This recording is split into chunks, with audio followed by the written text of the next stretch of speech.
I wear your sunglasses. You want to wear 'em?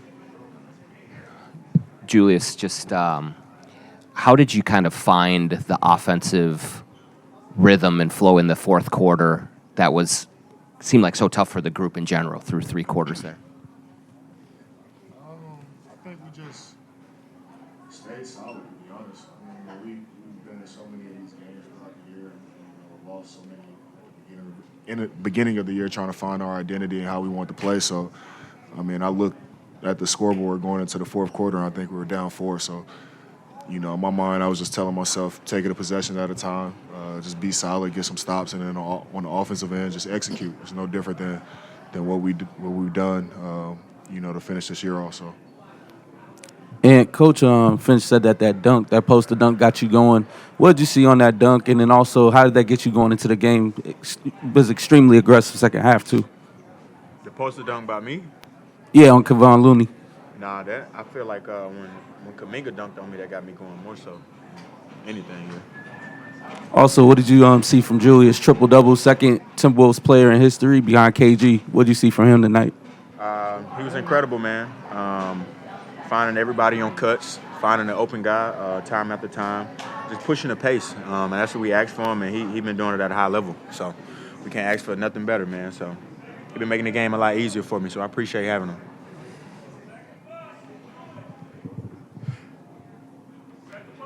And you said the Kuminga dunk got you going, but what do you have to do usually when maybe the night is not going how you wanted to go to get yourself going, and you ended up finishing the way that you did? Just trust the work, man. I feel like one thing I never lack is confidence. So if I got that, I'll be all right. Julius, offensively, it seemed like you got going in a handful of different ways in this game. At the beginning, they were kind of giving you the three there. You found different paths through that. What's that kind of process look like for you over the course of the game, reading what the defense has given you? I feel like I just got like a lot of different tools, you know what I mean? So it's just really about using my mind and taking what the defense gives me. I talk to C. Hines all the time, and he tells me I can do everything. So, for me, it's just about like taking, like I said, taking what the defense gives me. If it's a 3, take it, trust my work. But also being able to read what's going on out there. They put Kevon Looney at the 5, so, I wanted to get in actions with Mike in the pick and roll, or, if they put Draymond on me, being a screener, putting him in actions as well. So it's really just using my mind. If I get a mismatch, getting to my operating areas and attacking, and if they don't double team me, score. If they double team me, find my guys. Mike, you guys have a number of clutch wins in the postseason here. Just from your vantage point, what comfort level has this team found in those areas, and maybe that's been a common denominator through these 2 series so far? I think we're just more confident now than we have been in the past. We saw it tonight, being down, a couple points late in games, and we don't seem to panic. We tend to kind of double down on what we do defensively. Offensively, we got a good rhythm. After now getting more chemistry with these guys and Julius, we now know who and where to go to, and how to get guys involved late and get easy opportunities for ourselves. So, we just continue to do that, and I think we'll be fine. And Jaden hit a 3 to double your lead from 3 to 6 with about 3 minutes to go. Julius found him, but you found Julius. How did you kind of read the floor there, and what kind of satisfaction or pride or whatever do you process from a hockey assist? It's just like an assist to me. At the end of the day, as long as one of us scored with a Timberwolves thing across our chest, I don't care what it is. I don't care if I pass it or not. Yeah, it don't really matter. But just reading the floor, I think Julius set a screen for me, and I was looking for my shot, but they kept 2 people on me. Then I saw Julius on the pop, and then he made a great read to Jaden in the corner, and Jaden knocked it down. And Jaden was tremendous all night. He was 3 for 4 from 3. I wish we could have got him a couple more looks, but that was just the floor of the game. But he came through big time for us. Mike, we see with Julius's offense, he's able to get you guys a lot of good looks. But on the other end, it seems like the way when he's rolling, it controls pace so much. How much does that help slow down a team like Golden State who's trying to push at all times? It helps a lot. His physicality, his demeanor, the way that he can control the pace, control the game on both ends of the floor, kind of gives us some control. It gives us, our ability to kind of settle into who we want to be, offensively, defensively. I mean, we can get sporadic at times, but having a guy that you can just get a ball to and post him up or, just slow the game down, allow us to cut off of him and him make plays for everybody and make the game easy. It helps a lot. And his ability on defense to use his size and switch and be switchable and talk and loud, I think that all helps us be who we want to be. Mike, you got a very short rest at the end of the fourth and come right back in. What were you trying to do defensively in those moments to get the stops that you needed just to close this out?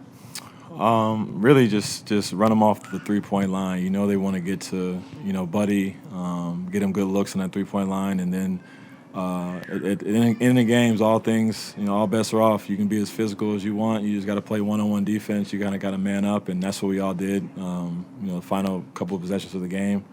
And that's all we were trying to do, trying to end the possession with a rebound and go the other way. Mike, it may have been, it seems like Ant and Julius had 52 of like the 82 shots. Is that a function of playoff basketball? Is that what they were giving you? Or, I mean... They only had 52. We're trying to get them 60, 70, bro. We need... No, it's a function of how our team is going to flow, man. We need those guys to be aggressive. We want them to take the shots. We want them to take them, especially if they're good, in rhythm, in flow of the game, and they're doing the right things, being aggressive, getting to the rim. We don't mind that. We know we're going to get our shots through the flow of the game on the other stuff. So, need these guys to be more aggressive. Like you can just Jimmy Butler took 44. Jimmy and Kuminga took 44 to 81. Is that bad offense? Huh? They said Kuminga and Jimmy took 44 to 81 shots. Is that bad basketball? Is that bad basketball? Man. I didn't say it was bad. I was saying it was playoff basketball. Yeah, it's playoff Yeah. basketball. The best players shoot the ball every time. Hell yeah. Mike, you can see with what they're doing defensively, they're definitely executing their plan for 48 minutes and making it difficult. How much of a mental grind is that for you guys to kind of continue to keep pushing when they are taking away, like they're taking away ants off the bounce threes and stuff like that, the things you guys like to get to for 48 minutes, just finding different answers and pushing through even with that? That's what a championship team does. They have that DNA where they can change different lineups, throw different guys in, play different coverages, play zone.